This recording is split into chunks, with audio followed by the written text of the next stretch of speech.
حضرت بلال حبشی رضی اللہ عنہ کا اسلام اور مصائب۔ حضرت بلال حبشی رضی اللہ عنہ ایک مشہور صحابی ہیں جو مسجد نبوی کے ہمیشہ مؤذن اذان دینے والے رہے۔ شروع میں ایک کافر کے غلام تھے، اسلام لے آئے جس کی وجہ سے طرح طرح کی تکلیفیں دی جاتی تھیں۔ امیہ بن خلف جو مسلمانوں کا سخت دشمن تھا، ان کو سخت گرمی کے دوپہر کے وقت تپتی ہوئی ریت پر سیدھا لٹا کر ان کے سینے پر پتھر کی بڑی چٹان رکھ دیتا تاکہ وہ حرکت نہ کر سکے۔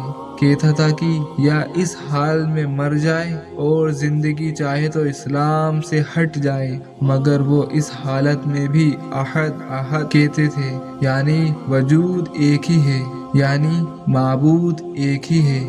رات کو زنجیروں میں باندھ کر کوڑے لگائے جاتے اور اگلے دن ان زخموں کو گرم زمین پر ڈال کر اور زیادہ زخمی کیا جاتا تاکہ بے قرار ہو کر اسلام سے پھر جائے، تڑپ تڑپ کر مر جائے۔ عذاب دینے والے اکتا جاتے، کبھی ابو جہل کا نمبر آتا، کبھی امیہ بن خلف کا، کبھی اوروں کا، اور ہر شخص اس کی کوشش کرتا کہ تکلیف دینے میں زور ختم کر دے۔ حضرت ابو بکر صدیق رضی اللہ عنہ نے اس حال میں دیکھا تو ان کو خرید کر آزاد فرمایا، چونکہ عرب کے بت پرست اپنے بتوں کو بھی معبود کہتے تھے، اسی لیے ان کے مقابلے میں اسلام کی تعلیم توحید کی تھی، جس کی وجہ سے حضرت بلال رضی اللہ عنہ کی زبان پر ایک ورد تھا۔ یہ تعلق اور عشق کی بات ہے۔ ہم جھوٹی محبتوں میں دیکھتے ہیں کہ جس سے محبت کی جاتی ہے اس کا نام لینے میں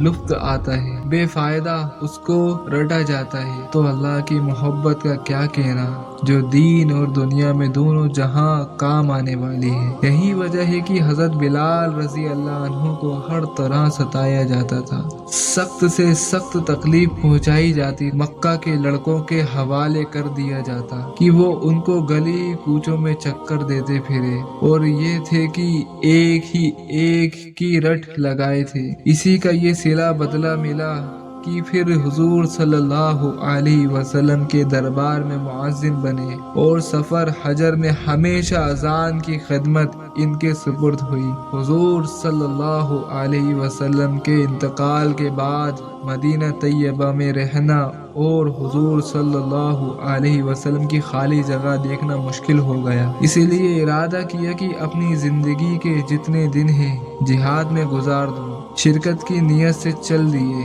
ایک عرصے تک مدینہ منورہ لوٹ کر نہیں آئے۔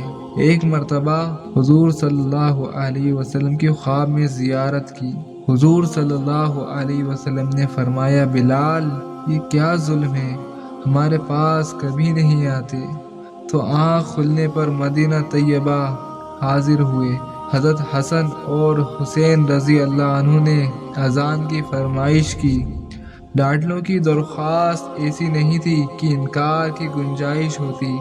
اذان کہنا شروع کی اور مدینہ میں حضور صلی اللہ علیہ وسلم کے زمانے کی آواز کانوں پر پڑ کر کوہرام مچ گیا۔ عورتیں تک روتی ہوئی گھر سے نکل پڑیں۔ چند روز قیام کے بعد واپس ہوئے اور سن 20 ہجری کے قریب دمشق میں وصال ہوا، یعنی انتقال۔